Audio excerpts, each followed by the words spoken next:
미얀마에서 내려오는 이런 이야기가 있습니다. 한 마을에 도기를 굽는 토기장이가 있었어요. 이 토기장이는 토기를 구워서 임금에게 진상을 합니다. 그런데 그 마을에 옷가게 주인이 있었는데 이 옷가게는요, 염색을 잘해서 임금님에게 또 진상을 합니다. 이 임금님이요, 토기가 이쁘다, 아름답다, 음식에 예쁘게 들어 담겼다, 이런 얘기는 안 하는데요, 이 옷가게 주인이 염색을 멋지게 해가지고 가져온 옷에 대해서 늘 칭찬을 하는 거예요.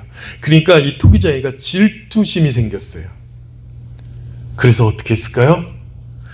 임금님, 저자가 말입니다, 이 미얀마에서 흰 코끼리가 얼마나 귀하고 신적 존재로 섬기는지 몰라요. 저자는요, 자기가 염색 기술이 굉장히 뛰어나서 이 그냥 있는 회색 코끼리도요, 흰 코끼리로 만들 수 있다고 그런답니다. 막 그러는 거예요. 사람들 소문에 저 사람은 흰 코끼리도 만들 수가 있어요. 임금이 정말 불러서 그럽니다. 너는 저 코끼리를 염색을 해서 흰 코끼리를 만들어라. 그런 명령을 받게 됩니다. 이 토기장이는요, 속으로 쾌재를 불렀어요. 너 한번 죽어봐라. 이 옷가게 주인이 어떻게 했을까요? 고심하면서 그는 며칠 동안 식음을 전폐하고 고통스러워합니다. 날더러 어떻게 흰 코끼리를 만들라는 거야. 머릿속에 번쩍 아이디어가 떠올랐어요. 그리고 임금에게 갔습니다. 임금에 가서 말해요. 임금님, 제가 흰 코끼리를 만들도록 하겠습니다. 저 회색 코끼리를 하얗게 염색을 해서 흰 코끼리를 만들어야 되는데, 그 흰 코끼리를 만들려면요, 그 흰 코끼리를 푹 담글 만한 큰 그릇이 있어야 합니다. 그 그릇을 만들어주시면 제가 흰 코끼리를 만들겠습니다. 임금이 그래! 그러고서는 너무너무 좋아가지고요, 당장에 토기장이를 불렀습니다. 토기장이는 달려갔습니다. 임금이 하는 말이 뭐라고 그랬을까요? 너는 당장 저 코끼리를 집어넣을 수 있는 그릇을 만들어라. 토기장이는 죽을 힘을 다해가지고 그릇을 만들었어요. 어마어마하게 큰 그릇을 만들었습니다. 그리고 그 안에 코끼리를 집었는데 어떻게 됐을까요? 그릇이 깨지고 말았어요.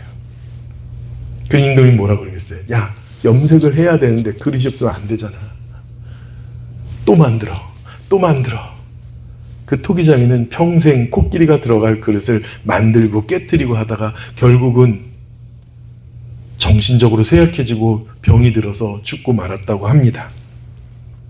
여러분, 지나친 시기심은요, 부메랑처럼 결국은 자신에게 날아와서 자기를 해친다고 합니다.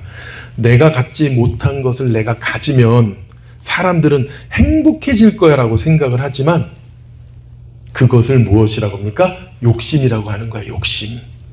내게 없는 것을 가지면 난 행복할 거야 라는 것이 바로 욕심이에요. 그 욕심의 다른 이름이 바로 시기심이라는 것이죠.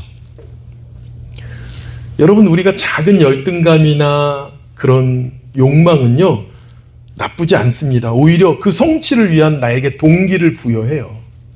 동기를 부여. 내가 좀 더 나았으면 내가 좀 더 좋은 일을 할 텐데, 그죠?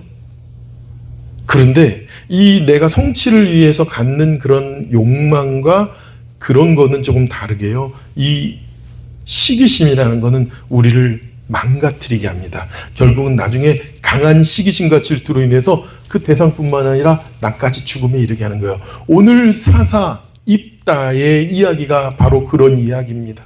사사가 어떤 사람이었다고요? 이 입다는 길르앗의 아들인데, 길르앗의 아들들은 다 자기 처들을 통해서 나왔는데, 이 입다는 누구를 통해서 나왔다고요? 창녀의 아들이에요.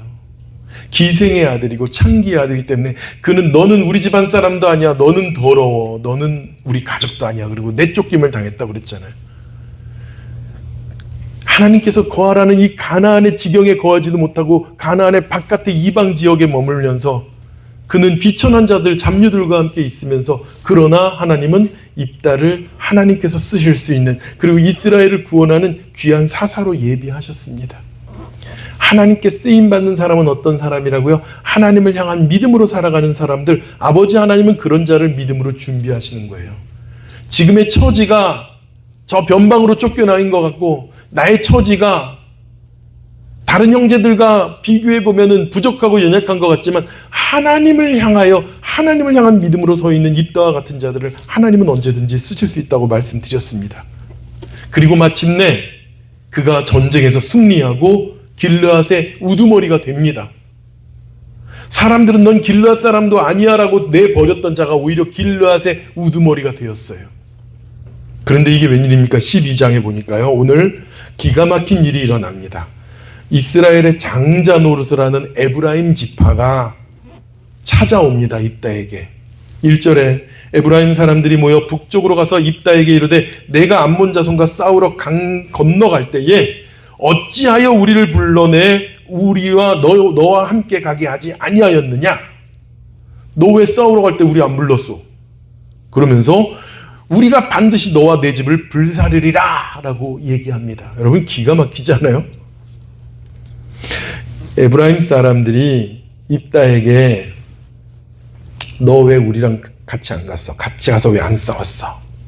비난하며 갈등을 일으키고 그가 입다에게 적대감까지 드러내는 거예요. 어느 정도로 너와 네 집을 내가 불살아 버릴 거야. 여러분 화나요 안 나요? 적반하장도 유분수지. 어떻게 이럴 수가 있는가? 그러자 입다가 말을 합니다. 입다가 그들에게 이르되 2절 나와 내 백성이 암몬 자손과 크게 싸울 때에 내가 너희를 부르되 너희가 나를 그들의 손에서 구하지 아니한 고로. 그렇죠? 그렇게 전쟁이 치열할 때 에브라임이 와가지고 도와달라고 할 때 그들이 뭐 했다고요? 도와주지 않았대요. 부르지 않은 것이 아닙니다. 너희가 도와주지 아니하는 것을 보고 내 목숨을 돌보지 아니하고 건너가서 암몬 자손을 쳤더니 여호와께서 그들을 내 손에 넘겨주셨거늘. 그래요. 자 보세요. 뭐예요? 아무도 나를 도우려 하지 않기 때문에 나의 도움은 오직 누구밖에 없다는 겁니까? 오직 여호와 하나님밖에 없다. 나는 오직 하나님만을 의지한다. 그래서 목숨을 돌보지 아니하고 건너가서 암몬 자손을 쳤더니 여호와께서 그들을 내 손에 넘겨주셨다. 너희들이 도와준 것이 아니라 여호와 하나님이 나를 도와주셨어 라고 말을 해요. 그런데 너희가 어찌하여 오늘 내게 올라와서 나와 더불어 싸우고자 하느냐 그래요. 참 기가 막힌 일이죠. 사람들은 누군가가 잘 되는 모습을 보면요, 야, 잘 됐다, 축하한다 이런 말이 아니라요, 그 사람을 보면서 시기와 질투가 납니다. 그쵸? 근데 잘 될 수 있어요. 그래서 그 사람을 칭찬하거나 높일 수도 있습니다. 여러분 보세요. 우리나라가 월드컵을 하는데 32강에 진출하고 16강에 진출하고 막 손흥민이 잘 되고 그러면 여러분 기분이 어때요? 손흥민이 잘할수록 기분이 좋아요. 그죠? 남 잘 되는 거 그런단 말이야. 근데 손흥민이 내 아들하고 똑같은 옆집 아들이야. 내 친구 아들이야. 그러면 어떨까요? 질투가 날 수도 있다니까요. 이 시기와 질투는요, 나랑 전혀 상관없는 사람과 이루어지는 것이 아닙니다. 여러분, 우리는 친구를 friend라고도 부르지만 frenemies 불러요. 친구인데 enemy예요. 적이에요. 내가 가장 시기심과 질투심을 느낄 수 있는 사람은요, 나랑 가까이 있는 사람들이에요. 내 형제 자매예요. 나 우리 누나가 잘 되는 것도 좋은데 내 자녀와 비슷한 또래를 가지고 있는 내 형의 자녀들이 잘 되면 비교가 되니까 질투하고 시기가 하게 됩니다. 여러분 보세요. 여러분하고 친한 친구들 중에 때로는 시기와 질투심이 드는 경우가 없나요? 저만 그래요? 저만 쓰레기일까요? 그럴 수 있어요. 사람에게 그런 마음이 듭니다. 그죠? 그런데 이 시기와 질투가 굉장히 심해지면 아까 살리에리처럼 되는 거예요. 그 사람이 정 잘 되었어도요, 축하는 못 해줘도요, 비방하지는 말아야 돼요. 축하는 못 해줄 수 있는데요, 시기하지는 맙시다. 여러분, 이렇게 시기하고 무너진 자들이 어떤 사람이냐면, 형 가인이 그 시기심 때문에 아벨을 죽였어요. 사라가, 임신하지 못하는 사라가 임신한 하갈 때문에 그를 미워하고 내어찢는 그런 일을 저지르게 됩니다. 분인나가 얼마나 사랑받는, 그 남편에게 사랑받는 한나를 시기하고 자기는 아이를 낳을 수 있으면서도 괴롭혔는지 몰라요. 사울은 사울은 천천히고 다윗은 만만이라는 그 소리 때문에 사울은 다윗을 죽이려고 얼마나 혈안이 되고 결국은 미쳐서 결국은 악하게 그가 하나님을 떠나고 죽었는지 모릅니다. 아버지 하나님을 경외하는 다니엘이 비록 이스라엘 사람이지만 바벨론의 포로로 왔지만 그가 왕의 총애를 받으니까요. 그 방백들이 바벨론 이 다니엘을 죽이려고 얼마나 시기했는지 몰라요. 느헤미야가 예루살렘의 성을 재건하고 일으키려 할 때 그 주위에 있는 자들이 얼마나 그 성 재건을 시기하고 미워하고 질투해서 무너뜨리려고 했는지 몰라요. 하만이라는 자는 모르드게를 죽이기 위해서 얼마나 많은 계략을 부렸습니까?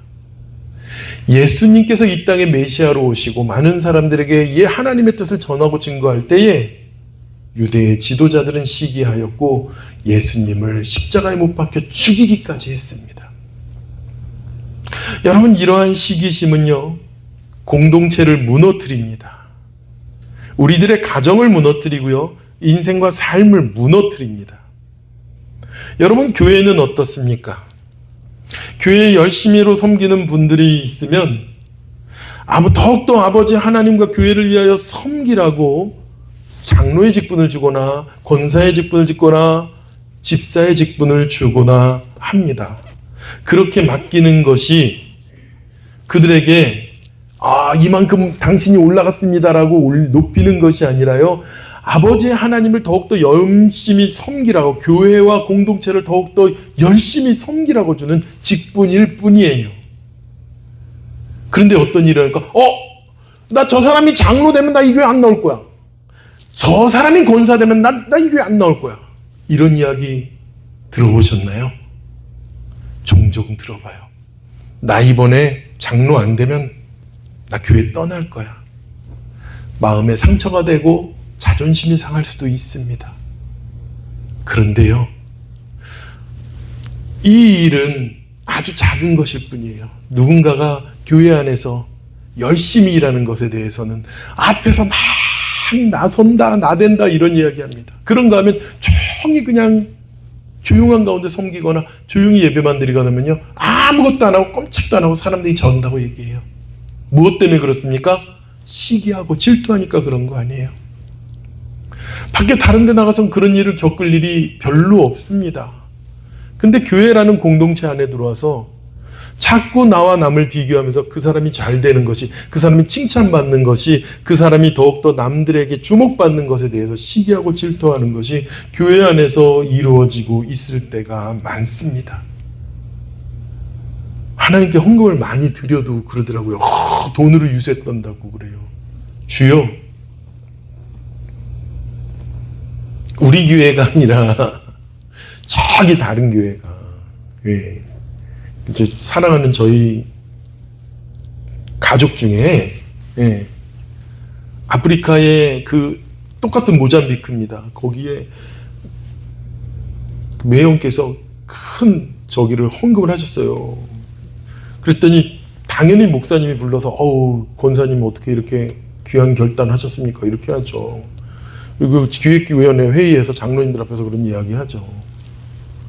그랬더니 앞으로 더욱더 열심히 섬기시기 원합니다가 아니라 주위에서 시기하는 사람들이 나오는 거예요. 그죠? 시기하면 안 돼요. 비방하면 안 돼요. 다음엔 우리 교회에도 그렇게 큰 헌금을 하기를 기도해 주시기 바랍니다. 아프리카가 아니라 그런가요? 세계에서 제일 잘 사는 나라에 있어서 그런가요? 그런 이야기를 들으면서 누님께 기도만 드렸습니다. 여러분, 주님의 사역과 교회를 위하여 섬기는 것, 그 안에는요, 합력하여 선을 이루라는 아버지 하나님의 뜻이 있어요. 경쟁과 시기가 가득 찰 때 그 내부는 분열로 무너지고 맙니다.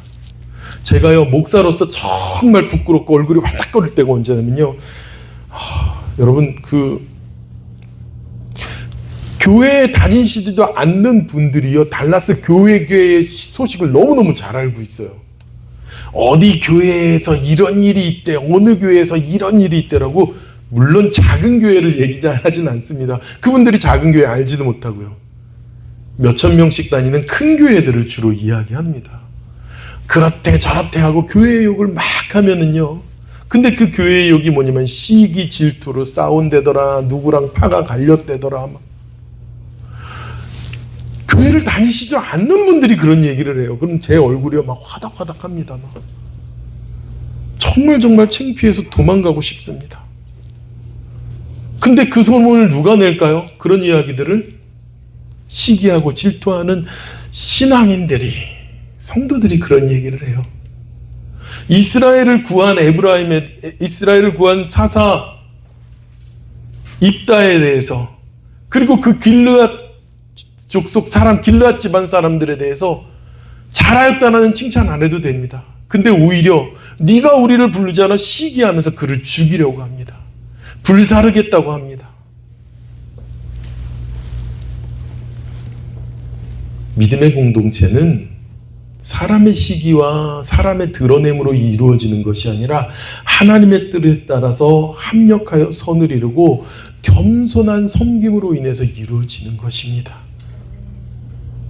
아무리 작은 교회일지라도 사람이 몇 사람 없다고 할지라도요, 우리는 서로 합력함으로 믿음의 공동체를 이루어 나가길 원합니다. 그냥 목사님이 해도 다 해, 그렇지 않아요. 어제 보세요. 제가 물 나누면서 이지혁 집사님 사진 찍느라고, 그래도 우리 이렇게 사역했다고 여러분들에게 보고는 드려야 될 거 아니에요. 물을 돌리면서, 그것도 원래 멀리서 이렇게 받으시는 분들 부끄럽지 않게 멀리서 이렇게 찍고 그래야 되는데 쉽지가 않더라고요.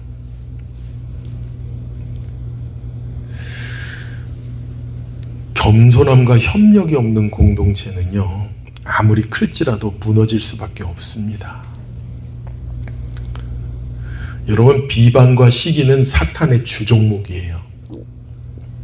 사탄은 비방하고 시기하는 사람 옆에서 좋아서 춤을 춥니다. 비방과 시기하는 교회에 대해서 옆에서 좋아서 춤을 춥니다. 그러면 우리 하나님은, 우리 예수님께서는 마음이 어떠실까요? 조선이라는 나라는요, 한 번도 전쟁을 하고 일본에게 나라를 뺏긴 나라가 아니에요. 조선은요, 그 안에 정치하는 사람들이 서로 너 죽고 나 죽자, 어떻게 하면 정권을 잡을까, 권력을 잡을까 싸우고, 나라와 국가와 국민은 전혀 신경 쓰지 않고 그러다가 싸움 한 번도 안 해보고서 그냥 뺏긴 나라가 바로 조선입니다. 그렇게 500년이 무너진 나라가 조선이에요. 그래서 조선이 명했을 때 조선의 백성들은 아무 누구도 조선이 멸망한 것에 대해서, 조선의 왕이 폐위된 것에 대해서 슬퍼했을까요? 슬퍼하지 않았을까요? 슬퍼하는 자들이 없었다고 그래요. 무엇입니까? 아무리 크고 강성할지라도 그 안에 시기하고 비방함으로 인해서 자신의 이익과 권력을 가지려는 그 욕심에 의해서는 그 공동체는 반드시 다 무너지고 만다는 것입니다. 입다는 시기하는 에브라임이 적반하장으로 나오는 그런 태도에 대해서 어떻게 했을까요? 그가 전쟁에 큰 승리를 거두었잖아요. 그리고 그런 입다가 만약에 좋은 인성을 가졌으면 어떻게 처신했을까? 근데 입다의 인성이 그렇게 좋은 것 같지는 않아요. 입다는 굉장히 성격이 급한 사람입니다. 마음의 불안함과 초조함이 많았기 때문에 자기가 하나님의 그 확신을 받았음에도 불구하고 어땠습니까? 주님, 내가 이기기만 해주시면 나를 제일 먼저 반기는 자를 갖다 번제로 드리겠습니다. 그래, 누가요? 그거 나왔습니까? 입다의 딸이 나와서 번제로 드려지는 그런 아픔을 겪었어요. 입다는 성격이 급한 사람입니다. 하나님께서 기름 부어 세우셨지만 그는 급한 사람이에요. 입다가 어떻게 했냐면요, 입다가 화가 났습니다. 그래서 전쟁을 마치고 돌아갔던 모든 길르앗 사람들을 다 불러 모아요. 불러 모아가지고요, 에브라임과 싸우기 시작합니다. 그전에는 이스라엘을 고통스럽게 하는 가나안의 이방 족속들, 암몬과 모압과 동방 족속들과 전쟁을 하고 그들로 인해서 그들이 고통스러워할 때 하나님께서 그 신음소리를 들으시고선 회개함을 들으시고 사사를 보내주셨는데, 이번에는요, 누구끼리 싸우는 겁니까? 자기 편들끼리 싸우는 거예요. 길르앗과 에브라임이 크게 싸움을 합니다. 결국은 어떻게 됐습니까? 에브라임의 많은 사람들이 죽고 길르앗의 군사들이 승리를 합니다. 그런데 보세요. 여러분, 사사 기드온은 300명으로 인해서 어마어마한 승리를 거두었지만 사사 기드온의 말년은요, 타락으로 인해서 그의 말년이 비참해지게 기울고 맙니다. 마찬가지로 입다도 어때요? 하나님께서 그렇게 쓰임받고 세우셨지만 그가 분노를 참는 것을 참지 못하는 그런 지도자가 되었기 때문에 또 비극적인 비극을 맞이하고 맙니다. 그가 지혜로운, 그가 아버지 하나님의 그런 침착한 지도자였다면요, 이 갈등을 화해로 그리고 전쟁을 막을 수 있었을지도 몰라요. 그러나 입다는 길르앗의 군대를 이끌고 에브라임과 싸웁니다. 적과의 싸움이 아니라 같은 동족끼리 죽고 죽이는 동족 상잔의 비극을 만들고 말아요. 보세요. 동족 상잔의 비극이 우리나라에도 있었습니다. 서로 같은 말을 하고 같은 생김새에 있는 사람들이, 때로는 한 동네 사람들이 나뉘어서 서로 죽고 죽이는 비참한 일들을 맞이하게 됩니다. 우리 아버님 세대들이 겪었던 일들이에요. 지금은 대부분이 다 돌아가셨지만 그 비참함을 누구보다도 잘 알고 계신 분들이 다 돌아가셨습니다. 그런데 지금 어떻습니까? 또 서로 죽고 죽이는 일들이 벌어지고 있습니다. 4절에 있는 말씀 보겠습니다. 입다가 길르앗 사람을 다 모으고 에브라임과 싸웠으며 길르앗 사람들이 에브라임을 쳐서 무찔렀으니 이는 에브라임의 말이 너희 길르앗 사람은 본래 에브라임에서도 도망한 자로서 에브라임과 므낫세 중에 있다 하였음이라. 에브라임 사람들이 뭐라고 얘기했냐? 야, 너희들 원래 우리 에브라임에 있는 사람들이었, 에브라임이었는데 너희들 왜냐면 길르앗이 어디 있냐면요, 에브라임과 므낫세 그 사이의 사람들이 모여 사는 곳이 길르앗 가족 사람들이었어요. 너희는 원래 에브라임 쌀이었는데 우리 에브라임 사람들 중에서도 좀 모자르고 뭐 형편없고 있다가 모았던 잡족들, 정말 불행하고 불쌍하고 어디에 오갈 데도 없는 그런 불황자들 같은 사람들, 너희들 그런 사람들 아니여? 라고 이 입다와 길르앗 사람들을 모욕하는 것이에요. 원래 길르앗 사람들은요, 므낫세 지파의 분파입니다. 그리고 마길의 아들이라고 민수기 26장에 분명히 말을 하고 있어요. 에브라임 족속에서 뭐 별 볼 일 없고 뭐 진짜 천하고 이런 사람들이 아니라, 이 말을 들은 길르앗 사람들은 굉장히 모욕적이었고 이 모욕을 들은 자들이 대동단결하여서 에브라임을 치고 싸움을 하게 된 것입니다. 결국 길르앗 사람들이 요단강 강나루를 다 정복해요. 먼저 정복하고서는 요단강 강나루에서 어떤 일이 있습니까? 5절, 길르앗 사람들이 에브라임 사람보다 앞서 요단강 강나루를 장악하고 에브라임 사람이 도망하는 자가 말하기를 청하건대 나를 건너가게 하라 하면 길르앗 사람이 그에게 묻기를 내가 에브라임 사람이냐 하여 그가 만일 아니라 하면, 그죠? 에브라임 사람인데 죽을까봐 나 에브라임 사람 아니라 길르앗 사람인데 건너가게 해주세요라고, 에브라임 쪽으로 라고 말을 하면 그에게 이르기를 쉿볼렛이라 발음하라 하여 에브라임 사람이 그렇게 바로 말하지 못하고 쉿볼렛이라 발음을 하면 길르앗 사람이 곧 그를 잡아서 요단강 나루턱에서 죽였더라. 그러니까 여러분, 또 우리 전라도가 고향이신 분들은 부추 있죠, 부추. 부추를 전라도에서 뭐라고 말해요? 솔도. 뭐라고 말해요? 솔 말고 또 전구지. 전구지라고 안 해요? 충청도 사람들은요, 솔이라고 안 하고 졸이라고 그래. 졸이라고 그러고 정구지라고 그래. 정구지. 전구지가 아니라. 전라도 사람들은 전구지, 충청도 사람은 정구지. 이런 것처럼요, 발음으로 갖다가 사투리로 갖다가 에브라임 사람들을 구분을 해가지고 에브라임 사람이면 죽인 거예요. 얼마나 죽였을까요? 그때 에브라임 사람의 죽은 자가 42,000명이었다. 입다가요 42,000명의 사람들, 길르앗 사람들이 42,000명의 에브라임 사람들을 학살합니다. 몰살시키고 맙니다. 이러한 비극이 무엇 때문에? 에브라임의 시기 때문에.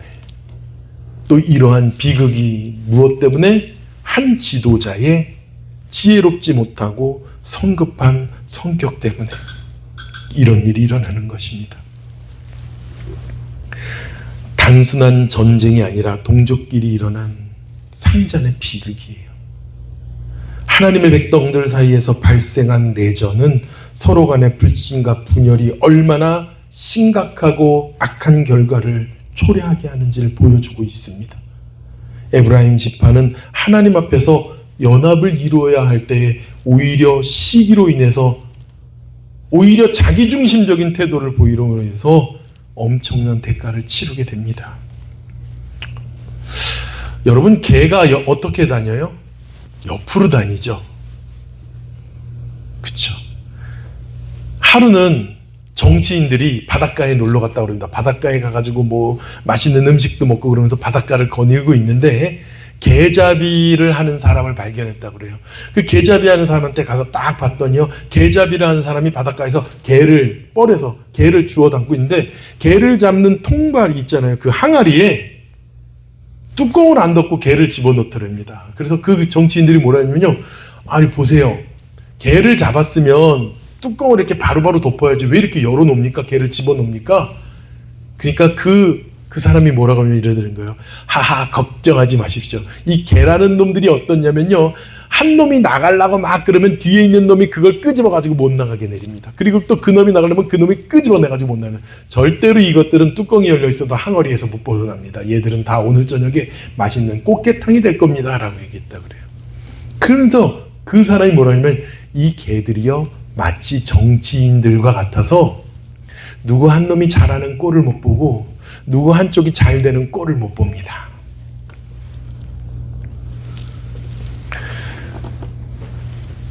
오늘날 교회와 정치판도 전혀 다르질 않습니다. 우리도 이 나라를 위해서 기도해야 돼요. 비방하고 원망을 하기를 멈추고 기도해야 될 줄 믿습니다.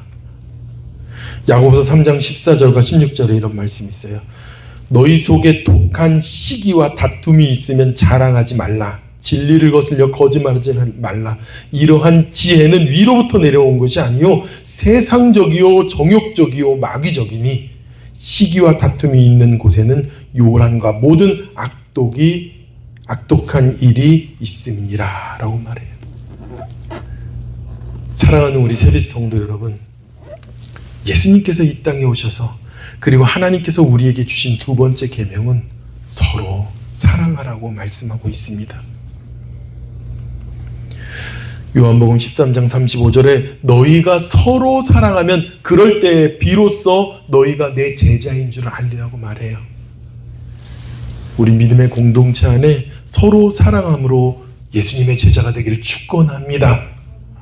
우리 달라스의 모든 믿음의 형제 자매들이 서로 사랑함으로 인해서 예수님의 제자가 되기를 축원합니다. 우리 안에 어떠한 갈등도 지혜롭게 해결하지 못한다면 마귀는 우리 앞에서, 우리의 가정에서, 우리의 교회에서 신나서 춤을 출 겁니다. 말씀을 정리합니다. 우리에게 시기와 질투로 인해서 갈등이 생겼을 때 하나님께서는 우리에게 겸손하라고 말씀하십니다. 그리고 그런 자들을 위해서 용납하라고 말씀하십니다. 그럴 때 믿음의 공동체가 아름답게 세워진 줄 믿습니다.